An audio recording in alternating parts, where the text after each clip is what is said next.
In a quiet town tucked away between a forest and an abandoned railroad, there stood an old crumbling mansion. The locals spoke of it in hushed tones, warning anyone who dared to venture near.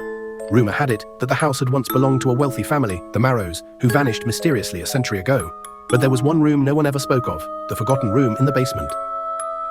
One rainy evening, a young couple, Mark and Sarah, moved into the mansion, unaware of its history. The price had been too good to pass up, and they were eager to start their new life. As they unpacked, they noticed strange things. Doors creaked open by themselves, the floorboards groaned when no one was walking, and shadows seemed to linger just a little too long. Sarah found an old key in the attic, ancient and covered in dust.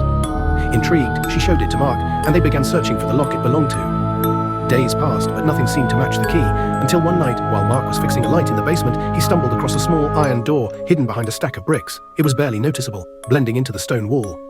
The key fit perfectly. Behind the door was a narrow passage, leading into a forgotten room deep underground. As they entered, the temperature plummeted. The walls were lined with faded photographs of the Marrow family, their eyes scratched out. The furniture was covered in sheets, thick with dust, and the air felt suffocating. In the center of the room was a large mirror, tarnished and cracked, with a gilded frame that seemed too grand for such a small hidden space. Sarah approached it, brushing off the grime with her sleeve. As she stared into the glass, her reflection shimmered, and then blinked. She gasped, stepping back. Her reflection remained still, staring at her with cold, hollow eyes. Mark rushed over, but as he looked into the mirror, there was no reflection at all. Just darkness. Suddenly, the door slammed shut, plunging the room into darkness. The temperature dropped even further, and they could hear whispers echoing from the walls. Low, guttural voices, speaking a language neither of them understood. The mirror began to glow faintly, casting a sickly light over the room. Their reflections, if they were even reflections, smiled back at them. Without warning, Sarah's reflection reached out of the mirror, grabbing her by the wrist with icy skeletal fingers. She screamed as the reflection began to pull her into the glass. Mark tried to pull her back, but the more he struggled, the stronger the reflection became. In a desperate attempt to free her, Mark smashed the mirror with a chair. The glass shattered, but instead of falling to the floor, it swirled into the air, forming a black swirling vortex.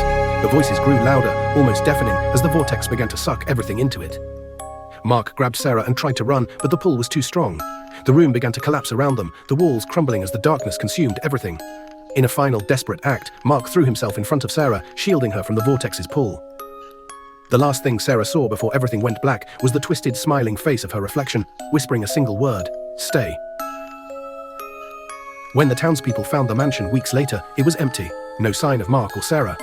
The only clue was a shattered mirror in the basement and a photograph hanging on the wall that hadn't been there before. A faded, scratched image of Mark and Sarah, their eyes gouged out, standing with the Marrow family in the forgotten room. And if you listened closely, you could still hear the whispers.